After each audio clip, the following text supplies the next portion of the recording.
America నుండి ఇండియాకి డబ్బులు పంపాలంటే ఇప్పటికీ ఆ పాత పద్ధతులేనా? అందుకే వచ్చేసింది my purse. Download now. Hello guys, welcome to Suman TV Phoenix. So ఈరోజు మనం వచ్చిన ప్లేస్ స్పెషాలిటీ ఏంటనంటే కార్స్ కానీ రెస్టారెంట్స్ కానీ హోటల్స్ కానీ వీటిని ఆప్షన్ వేస్తారు. కానీ మనం డే టు డే వాడే ఫర్నిచర్ని కూడా ఆప్షన్ వేసి పర్చేస్ చేస్తారని మీకు తెలుసా? ఎస్, అవును.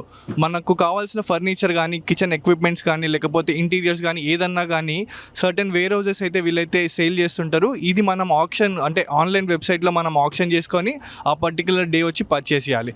సో ఈరోజు మనం వచ్చేసిన ప్లేస్ ఏంటనంటే మ్యాక్బిట్. ఇదేంటంటే ఒక వేర్ హౌస్. సో ఇక్కడ ఏంటంటే వాల్మార్ట్ కానీ లేకపోతే అమెజాన్ నుంచి వీళ్ళ దగ్గర నుంచి వచ్చిన రిటర్న్ ప్రోడక్ట్స్ ఏవైతే ఉంటాయో అవన్నీ వీళ్ళకి ఆక్షనర్స్కి సేల్ చేస్తే ఆ ఆక్షనర్స్ అనేవి వీళ్ళు పర్టికులర్ వేర్ హౌస్లో సేల్ చేస్తుంటారు అనమాట. సో మనం ఇక్కడికి వచ్చేసి అయితే ప్రోడక్ట్ని ఆన్లైన్లో చూసుకొని బిడ్ చేసుకొని ఆ ప్రోడక్ట్ని పర్చేస్ చేసుకొని then we can use it. అంటే ఇది రెగ్యులర్ ప్రైసెస్ కన్నా చాలా తక్కువ ప్రైసెస్కి అండ్ లైక్ మోర్ ఎఫిషియెంట్గా ఉంటాయి. మ్యాక్.బిడ్ లాంటి వేరే ప్లేసెస్ కూడా ఉంటాయి, లైక్ నెల్సన్ వేర్ హౌస్ అని లేకపోతే డిఫరెంట్ వేర్ హౌసెస్ ఉంటాయి. అండ్ ఇదైతే వచ్చేసి ఫీనిక్స్లో ఒకటి ఉంది, నెక్స్ట్ లొకేషన్ వచ్చి మేసాలో ఉంది. దీంతో పాటుగా మనకు డిఫరెంట్ ఫేమస్ స్టేట్స్లో కూడా ఇలాంటి కాన్సెప్ట్స్ అయితే మనకు కనిపిస్తుంటాయి, లైక్ ఒహాయో కానీ లేకపోతే శాండియాగో కానీ లేకపోతే లాస్ ఏంజల్స్ కానీ లేకపోతే నార్త్ క్యారోలినా కానీ. మనం లోపలికి వెళ్ళి అసలు ఈ వేర్ హౌస్ ఎన్విరాన్మెంట్ ఎలా ఉంటుంది, మనకు కావాల్సిన ఐటమ్స్ ఏంటి, మనం ఏమేమి పిక్ చేసుకోవచ్చో కూడా ఇది మనం చూసుకుందాం. Let's go. సో ఇప్పుడైతే మనం ఎంట్రన్స్లోకి వచ్చేసాము. మనం ఎంట్రన్స్ లోపల రాగానే ఏం చేయాలంటే మన ఫోన్లో యాప్ ఇన్స్టాల్ చేసుకొని ఇక్కడైతే చెక్ ఇన్ చేయాలి. సో మన ఫోన్లో ఉన్న బార్కోడ్ని వీళ్ళు వన్స్ చెక్ ఇన్ చేశాక మనం లోపలికి వెళ్ళి మన ప్రోడక్ట్స్ని తీసుకొని బయటకు వచ్చేటప్పుడు చెక్అవుట్ చేయాలి. So we are going in. Due to some privacy reasons మనం ఇక్కడైతే ఏ స్టాఫ్ని కూడా మనం రికార్డ్ చేయట్లేదు. Will be only showing you the furniture and the requirements.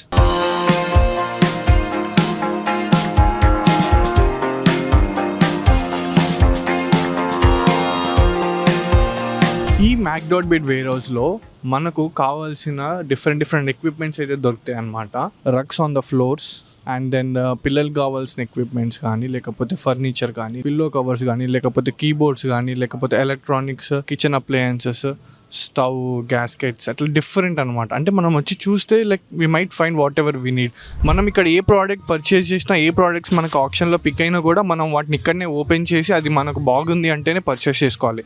ఆఫ్లైన్కి వచ్చి అందుకే చూసుకోమనేది. మనం ఆన్లైన్లో కనుక ఇట్లా బిడ్డింగ్ చేస్తే ఒకవేళ ప్రోడక్ట్ మనం పర్చేస్ చేసాక అది సరిగ్గా లేదనుకోండి మనకే డ్యామేజ్ అనేది జరుగుతుంది. సో నేనేమంటానంటే ఇక్కడికి వచ్చి మనం పర్చేస్ చేసుకుంటేనే బెటర్. ఇట్స్ లైక్ చాలా సేఫ్ అనమాట. సో మనకు ఈ ఆప్షన్ ప్లేసెస్లో we can see vacuum cleaners and we can see furnitures, then we can see sofa sets, పిల్లలకు ఆడుకోవడానికి వస్తువుల నుంచి పిల్లల్ని పడుకోబెట్టే బెడ్లు కానీ జిమ్కి రిలేటెడ్ ఎక్విప్మెంట్ కానీ రకరకాలమైన ఎక్విప్మెంట్స్ అనమాట. యూపీఎస్ నుంచి కానీ అమెజాన్ నుంచి కానీ వాల్మార్ట్ నుంచి కానీ మనం రిటర్న్ చేసే ప్రతి ప్రోడక్ట్ కూడా వీళ్ళు ఏం చేస్తారనంటే వీళ్ళు అవన్నీ ఒక వేర్ హౌస్కి పంపించి అక్కడి నుంచి ఆప్షన్ కండక్ట్ చేస్తారు. సో అక్కడి నుంచి కండక్ట్ చేసిన ఆప్షన్ నుంచి వచ్చే ప్రోడక్ట్ సప్లై ఈ వేర్ హౌస్ అనమాట. సో ఇదైతే వచ్చేసి వేర్ హౌస్లో ఎన్విరాన్మెంట్ అనమాట. ఇక్కడ డిఫరెంట్ ప్రోడక్ట్స్ అని డిఫరెంట్ ఆయిల్స్లో కేటగరైజ్ చేస్తారు. సో ఇలా మనము ప్రతి ర్యాక్ తిరిగేసి ఇక్కడున్న ఏవైతే ఉన్నాయో ఈ బార్కోడ్స్ని మనం యాప్లో స్కాన్ చేసినట్టయితే మనకు ఆ ప్రోడక్ట్ యొక్క డీటెయిల్స్ తెలుస్తుంది. సో దాన్ని బట్టి మనం ఒకసారి మనం బిడ్డింగ్ వేసుకుంటే మనకు ఆ ప్రోడక్ట్ అనేది ఒక అవైలబిలిటీలో ఉన్న సేల్లో ఉన్న మనం పర్చేస్ చేసుకోవచ్చు. మ్యాక్.బిడ్ యాప్ని పర్చేస్ చేసి ఇక్కడైతే ప్రోడక్ట్ మీద ఉన్న బార్కోడ్ని అయితే స్కాన్ చేయాలి. ఇలా ఉంటుంది బార్కోడ్. సో మనం ఆ బార్కోడ్ని స్కాన్ చేయగానే మనకైతే ఇన్ఫర్మేషన్ అనేది ఇలా పాపప్ అవుతుంది అనమాట. సో ఇది సోఫా డీటెయిల్స్ అనమాట. సో దాన్ని ఓపెన్ చేస్తే ఇప్పుడు కరెంట్లీ ఇది వచ్చేసి $55 బిడ్ చేసుకోవచ్చు మనము. సో $55 బిడ్ చేసుకుంటే మనల్ని ఎవరైనా ఓవర్ బిడ్ చేస్తే ప్రోడక్ట్ వాళ్ళకి వెళ్తుంది, లేకపోతే ప్రోడక్ట్ మనకు వస్తుంది. ఈ ప్రోడక్ట్ 3 days ఉందన్నమాట ఆప్షన్లో ఇంకా. సో మనం లాస్ట్ మూమెంట్ దాకా మానిటర్ చేస్తూనే ఉండాలి. నీకు ప్రోడక్ట్ కావాలి అని అంటే మనం కంటిన్యూస్గా బిడ్ చేస్తూనే ఉండాలి. ఒకవేళ మనం చూసిన ప్రోడక్ట్కి మనకు కనుక బాగా నచ్చినట్టయితే మనకు సెకండ్ ఆప్షన్ కూడా ఉంటుంది అనమాట. అదేంటనంటే ఇన్స్టాంట్ విన్ ఆప్షన్. సో మనం ఆ ప్రోడక్ట్ బాగా నచ్చింది అనుకోండి, ఆ ప్రోడక్ట్ మనము ఆప్షన్లో పార్టిసిపేట్ అవ్వకుండా డైరెక్ట్గా కూడా మనం పర్చేస్ చేసేయచ్చు. ఈ ప్రైస్ అనేది మన బయట రీటైల్ స్టోర్స్లో దొరికేదానికన్నా చాలా తక్కువ ఉంటుంది. ఎందుకనంటే ఇవి రిటర్న్ ప్రోడక్ట్స్ కాబట్టి.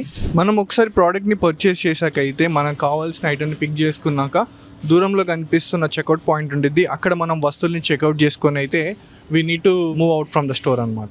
చూసారు కదండి mac.bit వేర్ హౌస్. ఇదైతే చాలా యూస్ఫుల్ వేర్ హౌస్ అనమాట ఫర్ ది స్టూడెంట్స్ కానీ, లేకపోతే న్యూలీ సెటప్ ఫ్యామిలీస్ కానీ, లేకపోతే రిమోట్ లొకేషన్స్లో టెంపరీగా వర్క్ చేసే ఎంప్లాయీస్ కానీ ఈ వేర్ హౌస్ అయితే మోస్ట్ యూస్ఫుల్ వేర్ హౌస్. మనం ఇక్కడికి వచ్చేసి మనం సెలెక్ట్ చేసుకునే ప్రోడక్ట్స్ ఏవైతే ఉన్నాయో అవన్నీ చాలా జాగ్రత్తగా చూసి వెరిఫై చేసుకొని పర్చేస్ చేసుకోవడం బెటర్. ఎందుకనంటే మనం ఒకసారి పర్చేస్ చేశాక మనం వీళ్ళకి రిటర్న్ ఇవ్వలేము. సో రిటర్న్ ఇవ్వలేనప్పుడు మన మనీ వేస్ట్ అవ్వడం అనేది it's not a good thing. So మనం వచ్చి ప్రోడక్ట్ని చూసుకొని, లేకపోతే ఆన్లైన్లో ఆప్షన్ వేసుకునే ముందు మనం ఒకసారి ఒక ఐడియా మీద వేసుకుంటే మాత్రం it will be very helpful. So మరి ఇలాంటి ఇంట్రెస్టింగ్ అప్డేట్స్ కోసం stay tune to Suman TV Phoenix. Signing off, Gangadhar.